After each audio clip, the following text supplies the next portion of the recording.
Ok anh em, thì mình rất xin lỗi anh em vì 7 ngày qua, một tuần qua mình đã lặn, mình không đăng một video nào.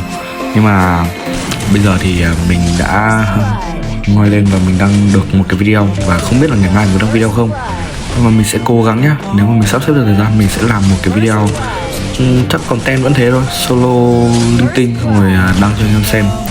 Thì vẫn có nhiều bạn nhắn tin cho mình bảo là mình không nghỉ YouTube. Thì thực sự là mình chưa nghỉ đâu, mình không nghỉ.